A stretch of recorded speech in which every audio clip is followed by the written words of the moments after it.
Why, hello there, YouTube, and welcome to a Freaky Future review with me. I am Random Ross. So, the final week of Freaky Future month continues now as I review Tank Girl.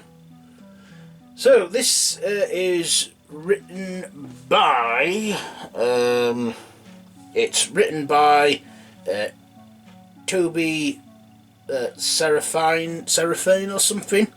Directed by Rachel Talalay. You know, her who directed the 2017 Christmas special of Doctor Who and a handful of episodes of Riverdale. And this stars Laurie Petty, Ice-T, Naomi Watts and Malcolm McDowell. So this is a post-apocalyptic action comedy based on the comic book series of the same name, where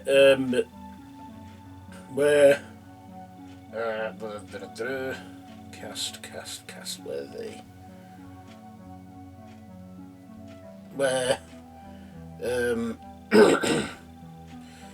where Rebecca Buck, aka Tank Girl,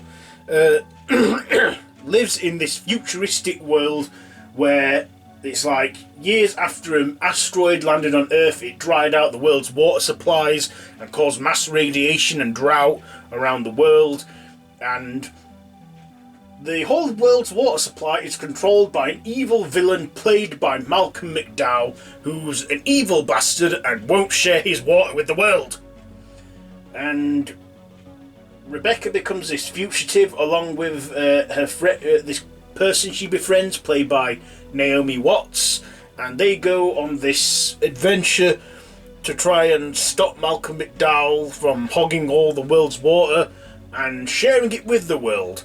And along the way there, she comes across strange civilizations and villages, including some kangaroo mutant-like people, one of them played and led by Ice-T. And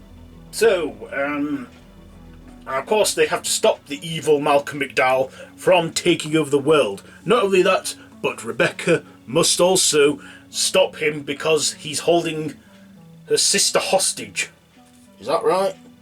It's been a while since I watched this film, but I do remember it. I do remember watching it. Yes, he does. So, this film, I looked, and apparently when this film came out, it was a big failure. It was a flop. But over the years that it's been around, 1995 it came out, in the 24 years it's been around, it has gained a cult following, a feminist cult following. So this film eventually has got the recognition it deserves. Okay, let me just get onto my likes and dislikes about this one. First of all, I like the story. I like the aspect of this film and the format and the foundations of it.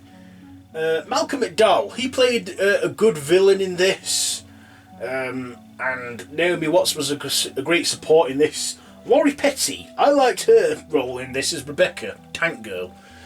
Why is she called Tank Girl? Because she gets a freaking tank, that's why.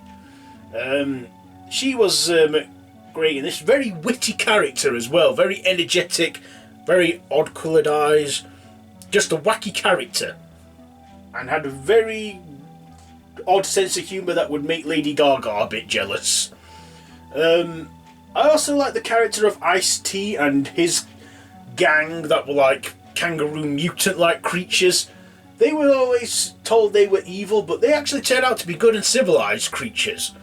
And I liked Ice-T's character in this. It was meant to be. It is an action-adventure film set in the year 2031, but it also has comedy in there and light-heartedness. And yeah, it's an okay film. I will say in the dislikes though, there were sequences where they'd go back to the comic book formula, and certain scenes, basically it was kind of like the old days, like in the old the old serials of Superman, where it was black and white and live action, then when he'd fly up into the sky, going up, up and away, he'd get cut to animation.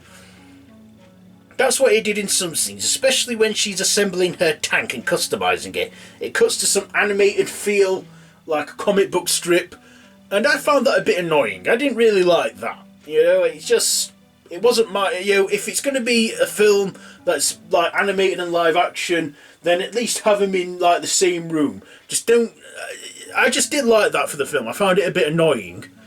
And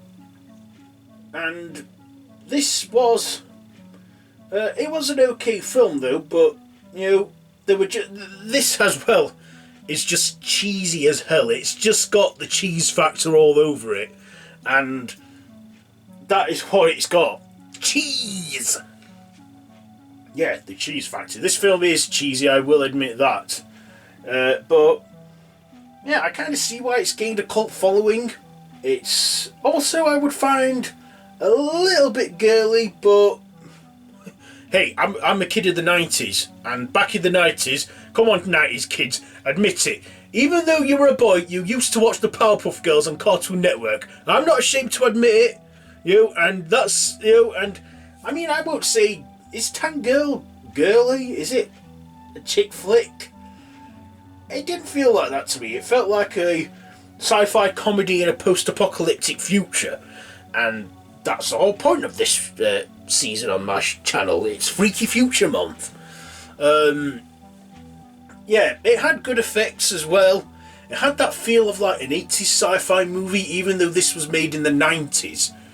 And also, Tank Girl, I would say she's a bit tomboyish as well in this. You know, quite tomboyish.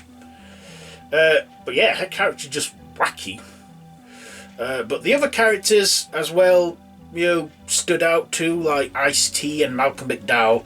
Naomi Watts' character I didn't feel was as developed. She was more like a sidekick for this film. You know, like her sidekick.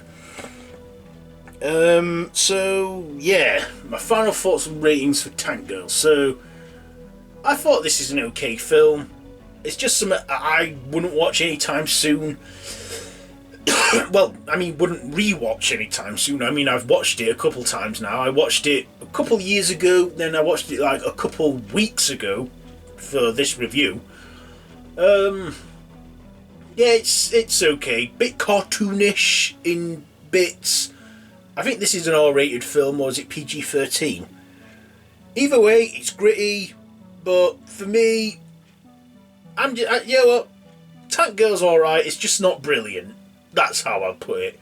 It's good, but it's not brilliant. So, my ratings, I'm going to give Tank Girl, you know what, I'll give this, I'll give it a 2.5. 2.5 out of 5, 2.5 tanks out of 5 for Tank Girl. So, that has been my Freaky Future review for Freaky Future Month on my channel.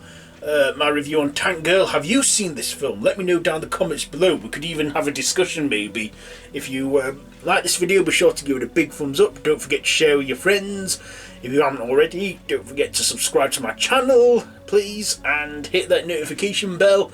All my social media links are down below, along with my other channels. I have a main channel and a Whovian channel if you like content like that.